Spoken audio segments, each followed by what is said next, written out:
حضور نے فرمایا اللہ کہہ رہے آدم کے بیٹے پوری آسمان و زمین کو اپنے گناہوں سے بھر دے، مایوس مت ہو، میرا دربار بہت وسیع ہے۔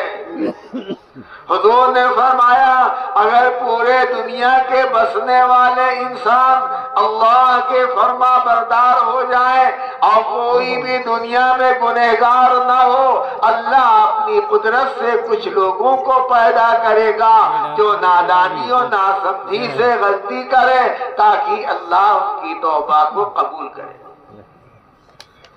اللہ کو اتنا توبہ پسند ہے، کہہ رہا ہے اللہ یحب التوابین ویحب المتطہرین، اللہ توبہ کرنے والوں سے محبت کرتا ہے، پاک صاف رہنے والوں سے اللہ محبت کرتا ہے۔ تو ہے بھائی توبہ استغفار کی حیثیت، اللہ ہم سب کو سمجھا دے۔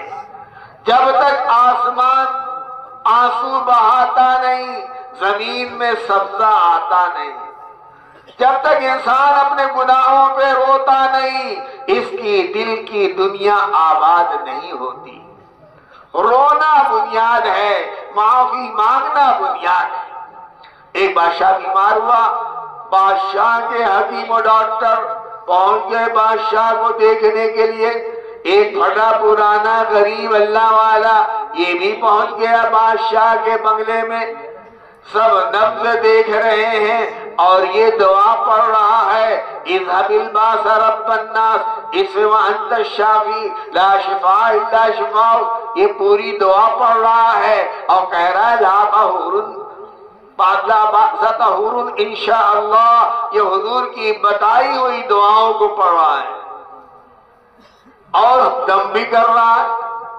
تو ڈاکٹر لوگ بگڑ گئے، ارے بادشاہ بیمار ہے، ان کو دوا چاہیے اور یہ بڈھا تو ہوا دے رہا ہے۔ کیا دے رہا ہے؟ ارے بولو بھائی کیا دے رہا ہے؟ شو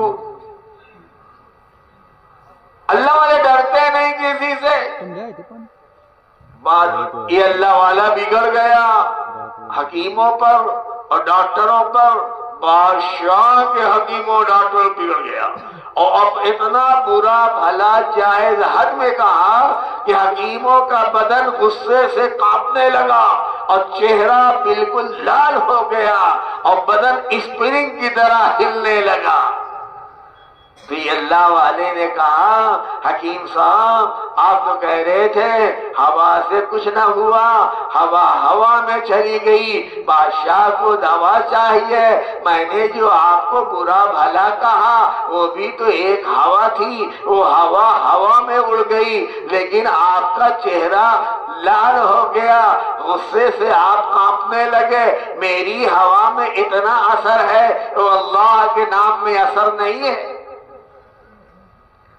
اللہ کے رسول صلی اللہ علیہ وسلم کا ارشاد ہے لا تقوم الساعة الا ان يقول في الارض اللہ اللہ، حضور فرما رہے ہیں جب تک دنیا میں ایک آدمی بھی اللہ کا نام لینے والا رہے گا یہ دنیا باقی رہے گی۔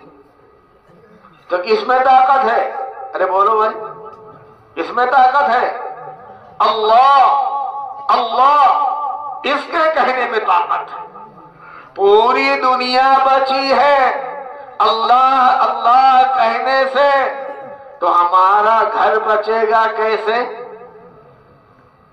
حضور نے فرمایا جس گھر میں قرآن پڑھا جائے گا اس گھر کی خدا حفاظت کرے گا، اور جو گھر سے نکلے گا بسم اللہ توکلت علی اللہ لا حول ولا قوت الا باللہ، اللہ اس کی حفاظت کرے گا۔ جو صبح بسم اللہ الذی لا یضر پڑھ لے گا شام تک اور شام کو پڑھ لے گا صبح تک کوئی نقصان نہیں ہوگا۔ ابو الدرداء نماز پڑھ رہے، گھروں میں آگ لگی ہے، لوگوں نے جا کے کہا تو کہا میرے گھر کو نقصان نہیں پہنچے گا۔ کہا کیسے کہہ رہے ہو؟ حضور نے مجھے ایک دعا بتائی ہے اور میں نے آج وہ دعا پڑھ لی ہے، میرے گھر کو کوئی چیز نقصان نہیں پہنچا سکتی۔ کہے کون سی دعا ہے؟ تو اللہم انت ربی لا الہ الا انت علیک توکلت وانت رب العرش الکریم ما شاء اللہ کان ولم یشاء لم یکن ولا حول ولا قوة إلا بالله العلي العظيم أعلم أن الله على كل شيء قدير وأن الله قد أحاط بكل شيء علما اللهم إني أعوذ بك من شر نفسي ومن شر كل دابة أنت آخذ بناصيتها إن ربي اللہ کے نام میں طاقت ہے۔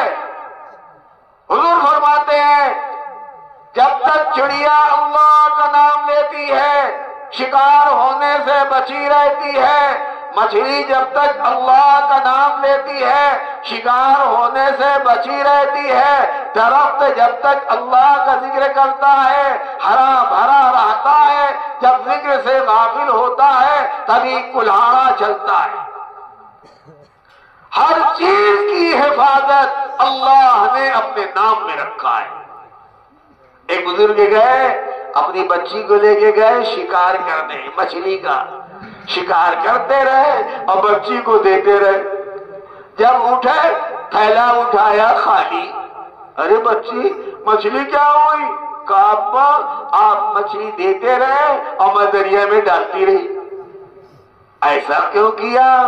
کہا ابا آپ گھر میں تعلیم کر رہے تھے اور اس میں آپ نے یہ حدیث سنائی تھی جو مچھلی اللہ کے ذکر کے غافل ہوتی ہے وہی شکار ہوتی ہے، تو ابا یہ مچھلیاں اللہ کے ذکر سے غافل تھی، ان مچھلیوں کو ہم کھائیں گے ہم بھی اللہ کے ذکر سے غافل ہو جائیں گے، اس لیے ابا میں نے سب دریا میں ڈال دیا۔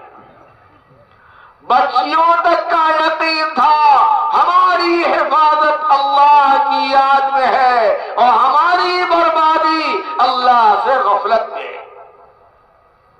تو بیائی صحابہ نے کیا مانگا؟ کھیت باغ نہر نہیں مانگا، کیا مانگا؟ ارے بولو، مغفرت، ارے آسان کہو گناہوں کی معافی۔ ہاں مغفرت سب سمجھ پائیں گے کیا؟ بعد آدمی پوچھے گا کہو کیا کہا؟ یہ کہا اب وہ کہا مغفرت، اب سب تھوڑی سمجھ پائیں گے۔ اللہ سے اپنے گناہوں کی معافی، یہ معافی کہاں ملے گا بھیا؟ حضور فرماتے ہیں جب ذکر کا حلقہ لگتا ہے اور دین کی بات ہوتی ہے تو اس زمین سے آسمان تک فرشتوں کے آنے جانے کا تانتا بنتا ہے۔ آسمان سے فرشتے آ رہے ہیں، کہاں جا رہے ہیں؟ فلاں گاؤں میں جا رہے ہیں، فلاں مجمع میں جا رہے ہیں۔ زمین سے فرشتے آسمان کی طرف جا رہے ہیں، آسمان سے فرشتے زمین کی طرف آ رہے ہیں، پورے زمین سے آسمان تک آپ کا اس مجمع کا تذکرہ فرشتوں میں ہے، آ رہے ہیں اور جا رہے ہیں۔ جو ایک دوسرے کو بلاتا فرشتہ علمو آؤ آؤ تمہارا کام یہاں بنے گا۔ فرشتوں میں ہنگامہ مچا ہے، آؤ اجتماع میں، آؤ اجتماع میں۔ حضور فرماتے ہیں آسو پر رحمت کا شامیانہ تن جاتا ہے، چاروں طرف فرشتوں کی قنات بن جاتی ہے، دلوں پہ چین و سکون نازل ہوتا ہے، فرشتوں کی ایک جماعت شروع سے آ کے بیٹھ جاتی ہے۔ جب جلسہ ختم ہوتا ہے، اجتماع کا جو پروگرام ختم ہوتا ہے، یہ فرشتے اللہ کے پاس پہنچتے ہیں۔ اللہ علیم و خبیر ہے، سب کچھ جانتا ہے، لیکن مارے خوشی کے پوچھتا ہے اے فرشتوں تم کہاں سے آ رہے ہو؟ کہتے ہیں اللہ ہم ایسی جگہ سے آ رہے ہیں جہاں آپ کا ذکر ہو رہا تھا، آپ کے محبوب کا ذکر ہو رہا تھا، جنت کی بات ہو رہی تھی، جہنم کی بات ہو رہی تھی۔ اے فرشتوں کیا انہوں نے مجھے دیکھا ہے؟ نہیں دیکھا ہے۔ اللہ کہتا ہے فرشتوں تم گواہ رہو، جتنا بھی لوگ اس مجمع میں آ گئے میں نے سب کے گناہوں کو معاف کر دیا۔